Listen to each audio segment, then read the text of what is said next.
potential now. Exactly. And kind of elaborate on that, Shibi.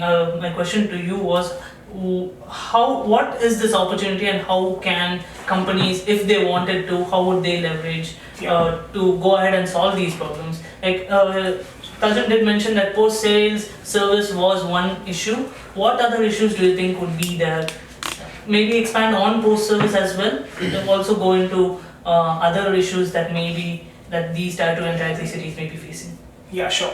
So let's think about the customers that you will be getting from now on. Those guys will be working in top companies. Okay. They'll be an integral part of a huge business. Yeah. So the service which you have been providing before pre-COVID in Tier 2 cities, you'd be giving a service to a local business or a turnover of around 2 lakhs or 3 lakhs or 10 lakhs or a maximum of 1 crore. Okay. But think about it. Now your customer is not those people who are dealing with lakhs.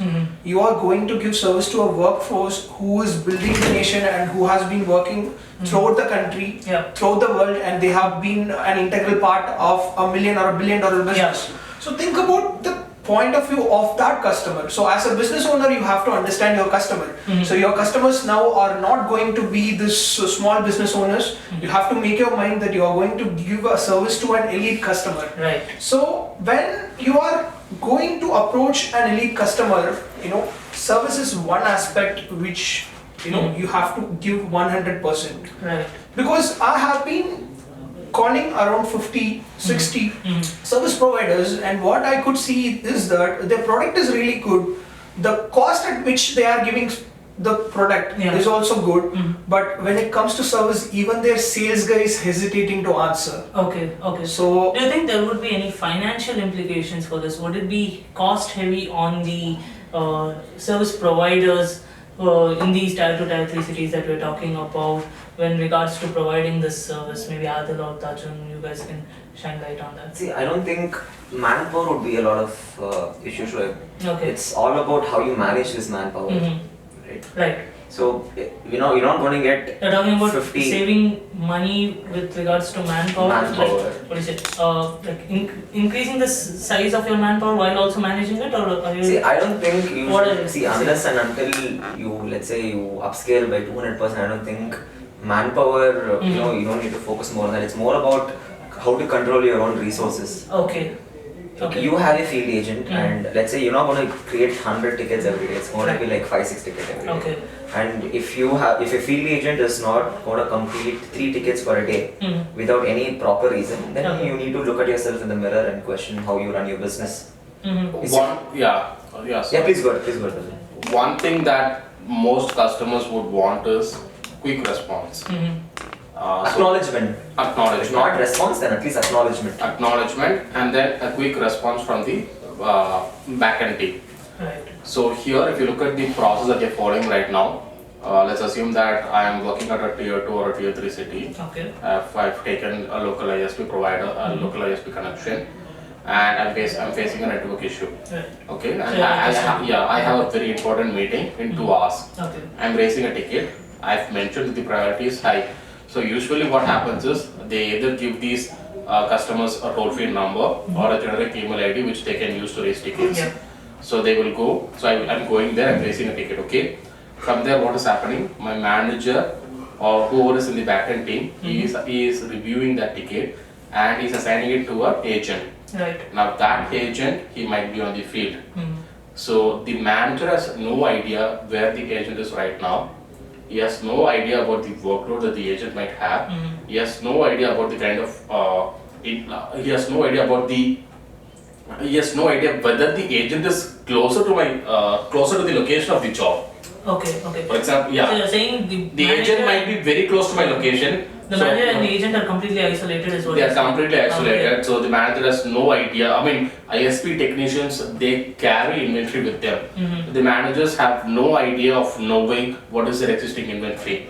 So that field agent that they're looking to assign, he might be very far away from your current location. There might be one more agent who's working in my area. How many calls did we get, Tajan, from business owners saying, and router basically what it means that I don't know where my router, I don't know where my field agent is. I think we were having this conversation the other day as well. If I had a penny for every time someone asked me, I don't know where my field agents are. Right.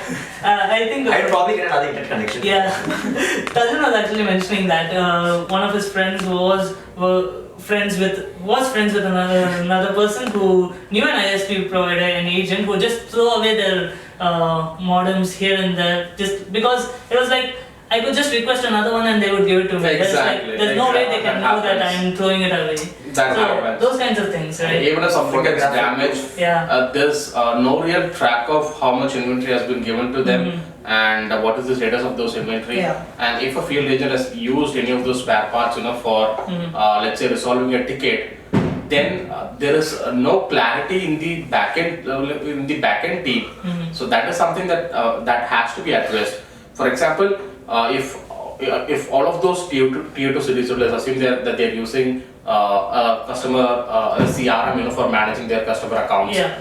So the moment a ticket gets created, instead of assigning those tickets, instead of calling and checking the availability of the field agent, what they can do is based on priority or based on location, the moment a ticket gets generated, through their support email ID, from there we can automatically assign those tickets based on whatever criteria that they want to their field agent directly, and with the notification that will be triggered to both the manager, the field agent, and the customer. Oh so, wow, is there some solution that can do this? I don't know of really? Such solution. Just put a shameless plugin for Fieldproxy here or that. Yes. Okay, anyone who's listening, Fieldproxy, your answer to that's where we come in. So here what we are suggesting is, or what we are providing is, the moment a ticket gets created, an acknowledgement email can be sent to the customer. That is something that all IS providers are doing right now. But an acknowledgement email saying that your ticket has been received is not what I'm looking for. I want to know who's coming to my place. I want to know to whom it has been assigned. When is coming to me? When is he coming? He's coming today. I'm going to my uncle's wedding. Because if I have a very important meeting in 2 hours, then the issue has to be sorted before that. And we are missing out on a very crucial point. In rural areas, the network reception is very low. They cannot take these meetings using their mobile connection. That is something that cannot happen. So here what can happen is, the moment a ticket gets created, they are capturing that ticket in any of the CRM that they are using. From there we can do an automated assignment, and once the automated assignment is done, the customer will get a notification saying that your ticket has been assigned to this agent and he has a rating of so and so, and this agent will be coming to your place to resolve your tickets. See, because we are used to that kind of service, right? Yeah. You talk about Swiggy, you talk about Dunzo, you talk about any on-demand services. So we call them as on-demand services. It is the customer is so spoiled that he knows where his purchases are throughout the journey of the of the service. And now what happens is, the ticket gets assigned, the customer is notified. Now the customer knows that the ticket has been assigned, it has been prioritized. Because I've mentioned, because most people, they don't really care about, for example, even if you mention that it's a priority issue, they don't really care about it. But if we send a notification saying that your ticket has been prioritized or it has been assigned to an agent immediately, then the customer will feel like they've taken the effort to personalize the service for it. So that is something that they can leverage upon, because this is how you retain customers in the long run. Trust. Because for example, it doesn't matter how many people migrate from the city back to tier 2, tier 3 cities, the number after a while is going to be constant.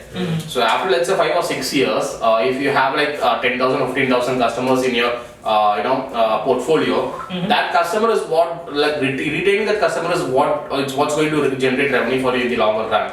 So that is something that they should be focusing on, and that is something that I feel like is lacking in a lot of the cities. So what we can do, we can send notifications to the customer. From there, the agent will go to the customer's location, or before going, the agent can call and see if the customer is available, and then he can go to the customer's location. He will check in, he will complete his work, and he will also mention the spare parts that he is using for completing or resolving his ticket, and then he will check out from the customer's location. If the customer is not available, he can create a follow-up task for himself, and then he can focus on that. So the moment that service task is completed, an OTP can be sent to the customer, and we can get the customer's confirmation that the ticket has been closed, and after that an invoice can be directly generated, sent to the customer, payment can be collected, and a feedback form can be sent separately to the customer to rate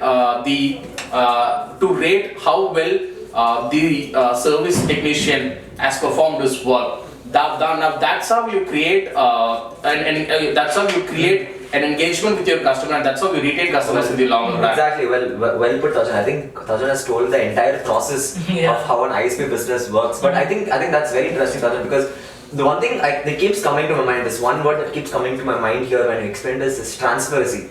Yeah. Transparency. The transparency is happening between there is transparency between the manager and the agent. Exactly. And the With company the organization and itself. with the organization, Exactly. and with the company and the customer. Exactly. So there's a three level transparency happening here. So everyone is aware of what's going to happen next, and the customer is also satisfied. So there's less chaos that way. Exactly. And trust me, if you get good service, it doesn't matter, tomorrow, even if for example, if you get good service, it doesn't matter even if the internet speed is, let's say, 150 Mbps or 100 Mbps. I'll have to agree with that, honestly, because usually in our organizations, we have certain tools that we evaluate internally. Yeah. Right. So we have gone into a few demos. How many times is the product's going to satisfy only 70% of a requirement, but we go for it because the servicing is pretty good. They respond to our mails, they are very active, they reach out to us constantly. Yeah. Because people don't overlook that, they actually value. Yeah, that's what I'm saying. Exactly. For example, if a local ISP provider can only provide 200 Mbps speed, that's a top benchmark, whereas an Airtel provider 1 Gbps per speed. They won't take Airtel because he's getting top-notch service with 200 Mbps.